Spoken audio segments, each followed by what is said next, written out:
उनको हमने दिल्ली भी भुला दी है और उनको हमने चंडीगढ़ भी भुला दी है। दिल्ली जाने वाले इनके नेता तो दिल्ली कई बार भूल भी जाते हैं किधर दिल्ली है।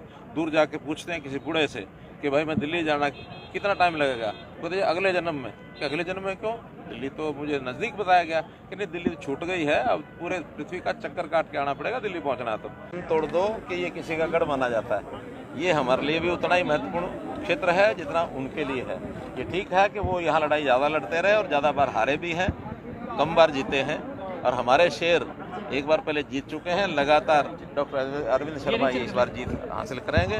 पिछली बार ठीक है मार्जिन थोड़ा कम रहा था, लेकिन मैं इस बार आपको बताता हूँ उससे 10 गुना मार्जिन होगा। 75,000 का मार्जिन से इस बार हमारी सीट को हम जीतेंगे। नौकरियों के मामले में जो खर्ची पर्ची की बात होती है कि आपकी जो सरकार में बिना खर्ची पर्ची, लेकिन यहाँ जिस तरह से आरोप लग रहे थे कि खर्ची पर्ची पर नहीं, आरोप लग रहे थे। आरोप तो इसलिए लगाएंगे कि वो इसमें बौखला गए हैं।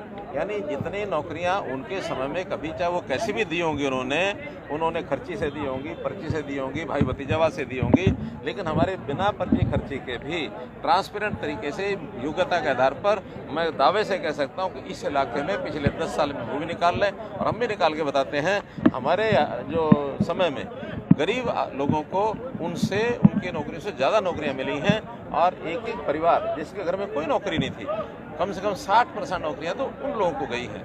यानी आखिर हमने गरीब के उत्थान के लिए अंत्योदय की भावना से काम किया है।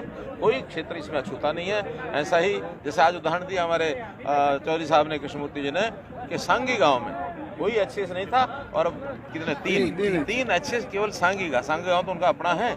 तो इसलिए मित्रों ये सारी चीज़ें तुलना करती है, लोग सब जानते हैं, तो इसलिए इसका एक बहुत बड़ा असर है। कल मैंने इस इलाके के कुछ युवकों को बुलाया था, उन युवकों ने खड़े होकर के एक समर्थन किया था, यानी हाथ खड़े करके कि हम जो है इस बार हम वो जो परंपरागत तरीके थे जातिगत पॉलिटिक्स से ऊपर उठ करके और इस बार अपने कैंडिडेट को भारी मतों से जिताएंगे। ये कल का ही वाक्य है, कल आप लोग भी थे वहाँ। इसलिए ये मित्रों अब विषय बदल गया है।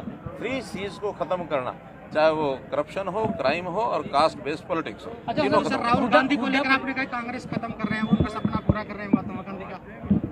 मैं तो कह रहा हूँ कि अगर भारतीय जनता पार्टी को आगे बढ़ाने में दूसरे नंबर पर मुझे किसी को रखना हो नरेंद्र मोदी जी के बाद, तो उन्हीं को रखता हूँ। अच्छा सर, हुड्डा परिवार एक ही बात कहता है कोई भी जनसभा में, वो कह रहे हैं कि ये रोहतक लोकसभा हॉट सीट है और इसका रास्ता दिल्ली भी जाता है और चंडीगढ़ भी जाता है। नहीं तो सब जगह का रास्ता चंडीगढ़ और यानी दिल्ली जाता है। उनको हमने दिल्ली भी भुला दी है और उनको हमने चंडीगढ़ भी भुला दी है।